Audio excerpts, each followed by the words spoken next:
Hi, I'm Lucy from Sew Essential and I'm here today to share my latest make with you. So everything I talk about is available on our lovely website, and you'll find links to our website and all the products I mention in the description below. So let me show you what I've made. It is the Gloria dress by Viki Sews patterns. This is the first time I've made one of their patterns, and I have to say I think it is glorious. I absolutely loved making it. I'm loving wearing it. It was an absolute joy, and I'll talk to you all about it in the video, but let's just have a quick rundown of the pattern itself. So it's a very fitted bodice with a sweetheart neckline. It's got bust darts, which were actually in the right place for me, which is quite unusual. Normally they're too low. It's got waist darts which continue down onto the skirt, which is what I would call a pelmet shape, and a mini skirt. I did make mine just slightly longer, about an inch longer than the pattern suggested, just by doing a shallower hem basically. But I'll talk to you more about that later. But yeah, that just skims the body nicely, and just very clean, simple lines on the main body of the garment. And then all the wow factor is in these gorgeous puff sleeves with gathered, they're gathered at the shoulder head and then gathered into these deep shirred cuffs, which were so much fun to sew. And I did a tutorial on how to do that on the channel last week, so I'm going to pop a link to that below in case you missed it. But they were so much fun to sew, and also I was a little bit worried that they might be a bit irritating to wear, but actually they're really comfortable. Obviously they're sewn with elastic thread, so they fit, sort of stretch to fit your body, which is great, and they're really comfortable and soft. I didn't think they'd be soft like they are. So yeah, that's the front of the dress. The back is again very fitted, a square neckline at the back. I have put a little hook and eye at the top of the zip at the back just to hold it in closer, but I haven't been able to do that myself for the video today, so yeah, that's not done it. But finished with an invisible zip, which I had to go back in and just go a little bit closer to the teeth because I'd gone a bit too far away from the teeth. Like to be honest about these things, just to let you guys know, you know, things don't always go smoothly and perfectly for any of us. There's some often like little things that happen during projects, so like to be honest about that. But it's got fish darts down the back, so again a really close fit, and then those lovely voluminous sleeves. And the fabric I used was our John Caldor Prestige Crepe. So this is the plum colourway, which I absolutely adore, and was just a shameless copy really of the pattern packet. I just loved the colour on the pattern packet, and I think this is a very similar sort of hue or tone. But the Prestige Crepe, it's actually the fabric that the famous dress on the dress form is made in, and it's available in a lovely range of colours. So if this isn't your bag, then there's all the other colours as well, and your neutrals, your black, your ivory, that sort of thing. But it was the perfect fabric for this dress, I felt, because it just had the right amount of drape and movement, I felt, for those lovely sleeves. I think the fabric hangs really nicely there. It was great for sewing the shirring. If you used a heavier fabric, you know, the shirring wouldn't work as well. Or shearing, I never know how to say that. But yeah, it worked out really well for that. So yes, I think it was the perfect fabric. Love the pattern, really happy with it. So let's talk about the sizing. So I made a 38 on the bust and a 40 on the hips and waist, and that was about bang on my measurements. So the bust, I think, was 34.6 inches bust. I had to convert from centimetres to inches. Mine's a 34, so I thought there would be a fair bit of room in the bust, but actually it's very fitted, so there isn't a huge amount of ease in the bust, I don't think. And then the waist and hips were bang on my measurements, and you know, I'm really happy with how the fits turned out there. It's just skimming my body. I've got room in it, you know, it's not skin tight, which is nice. So yeah, that's how the sizing worked. The largest size is 116 centimetre bust, a 96 waist and 122 hip. That's in centimetres.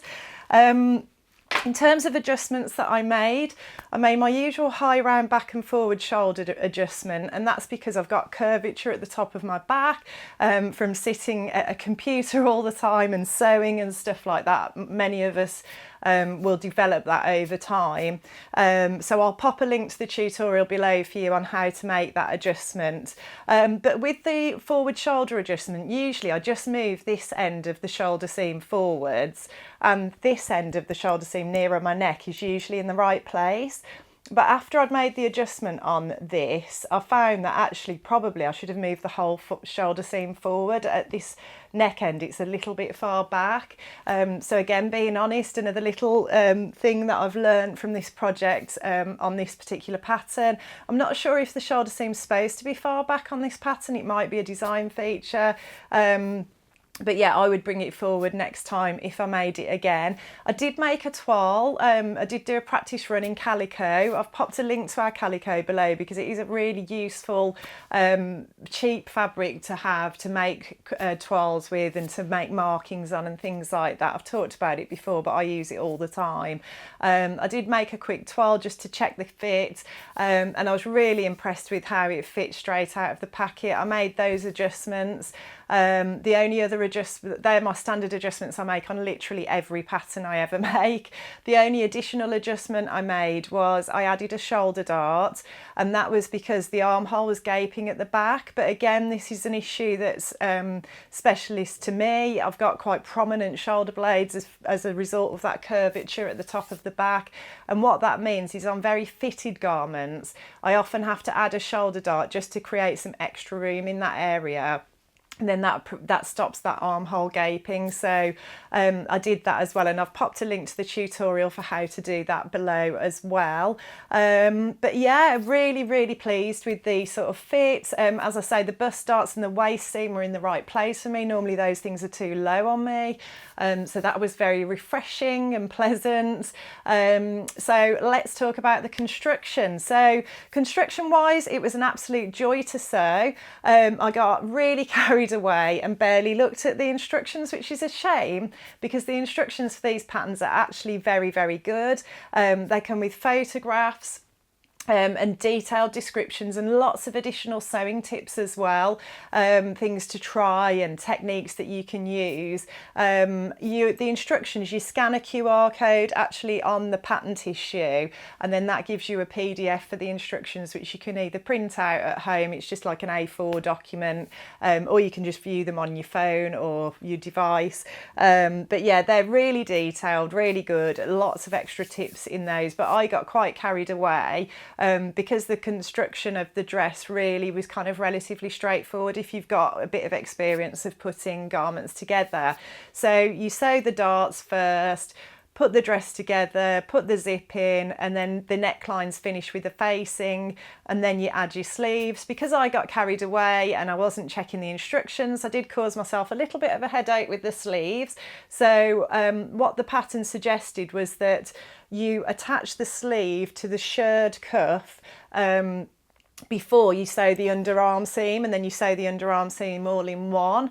But I got so excited and carried away with my lovely shirred cuffs that I was so happy with that I did the seam and did the overlocking and everything first, and then thought, oh, I should have sewed those to the sleeve. So it was fine. I decided to just sew the underarm seam on the sleeve, and then I just put the cuff inside the sleeve and sewed it in the round like you would put a sleeve into an armhole. It's the same sort of technique, or like a neckline or whatever. I just sewed it in the round, so it made life a little bit more difficult for me, but you know, it was easy to work around, and it was my own fault for not following the instructions. They're good, so follow them, they're worth looking at. In terms of the rest of the construction, I made a couple of changes. So it suggested a 1.5 inch hem, and I decided to just do a 1/2 inch hem. I'm 5'6" for reference, so this would have been an inch shorter if I'd have followed the instructions on the pattern, but I'm quite happy with this length. This is about as short as I want to go.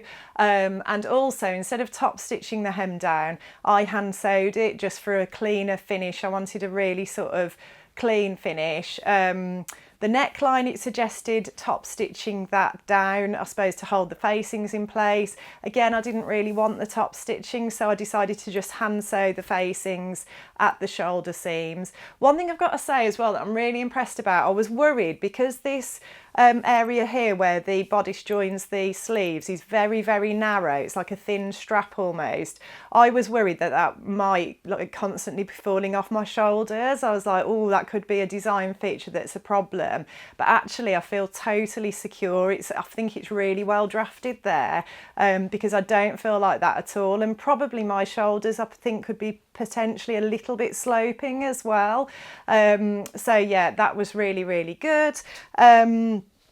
The other things with construction, the bust darts, I will say in hindsight, I probably would have shortened the bust dart a little bit, or made it a bit narrower, because I have got a slight bit of sort of like bubbling at the end of the dart. These lights are incredibly unforgiving as well. I've got overhead lights shining down, creating shadows. But in real life you can barely see the darts, but I know that they're getting highlighted by these lights. But yeah, I think I would have just shortened them just a little bit, or made them narrower, because they're just a little bit bubbled at the end, and I struggled a little bit with them. But what I did do, the pattern suggested pressing them up. Now, I read a Threads article, I'm sure, many years ago that discussed this issue of whether to press bust darts up or down. And I'm sure that they said if you're smaller busted, press them down. If you're larger busted, pressing them up can be helpful because it can give lift. I'm sure that's the way around that they said. Correct me if I'm wrong, always interested to hear your comments. So the pattern suggested pressing them up, which I did, but I just wasn't happy with them. It just sort of, they were showing up through the fabric, probably to do with the type of fabric I've used and the fact that it is very fitted around the bust. So in the end, what I decided to do was slash the dart leg and spread the dart legs, the seam allowance of the dart, and press it open so that there was less layers of fabric on either side. And when you do that technique, I'll put a link to my dart sewing tips video below for you, because it's a great technique to use. You can use it on really heavy fabrics and things like that as well, or I've used it on leather look fabric before. You just snip the end of the dart, you snip to the stitching line, and the very end, the point of it, you just press up or down. I pressed it down, and then you press the legs, sort of the seam allowances of the rest of the dart open, and that made a big difference and made a massive improvement to them. So they're still not 100%, I'm still not like 100% happy with them, but they definitely look a lot better with that technique, and I do think they're bang on in the right place for me. I'm really happy with that, but again, I like to be authentic. I like to share the whole ugly truth of sewing, because you know, I firmly believe that no matter how long you've been sewing or how experienced and talented you are, things do go wrong, and I always say you don't stop making mistakes, but you do get better at fixing them. So I just like to share it warts and all with you. Anything else in terms of the instruction? Just the shearing or shirring was a lot of fun to do. As I say, I'm going to pop a link to the tutorial for that below for you. I did one last week and it was great fun. I've definitely got more plans for that this summer, some nice summer dresses that I'd like to make using that technique. But I think that's everything really to do with the construction. So overall, just very happy with this dress. Cannot wait to wear it. I've got a weekend away with the girls at the end of February. We're going to Bristol, which I'm very much looking forward to. And my friend's an amazing organiser. She's booked us all these, you know, cocktail bars with a booth and a nice restaurant and whatever. So I've got an excuse to wear a lovely dress, which is really nice. And it was lovely to have an excuse to make one as well. So the only other thing I've got to decide that I thought you guys could help me with is which shoes should I wear? Should I go for these crazy pink suede shoes that I recently picked up on an impulse buy in a sale, which I very rarely do, or should I wear my classic pewter sort of very subtle snakeskin high heels? Which ones would you go for, guys? Drop your comments below for me and let me know what you think. But I hope you've enjoyed that today. As I said at the start of the video, the fabric, the pattern, All the tools and products I used a stay tape around the neckline to stop it stretching out. I've included that below as well, and the interfacing I used and the zips and the threads, all that stuff. So yeah, that's all below.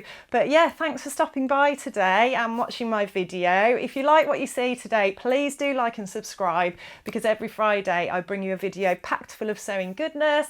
And if you can't wait a whole week, do jump on and check out our social media accounts as well. We're in all the usual places, and I'll look forward to seeing you next time.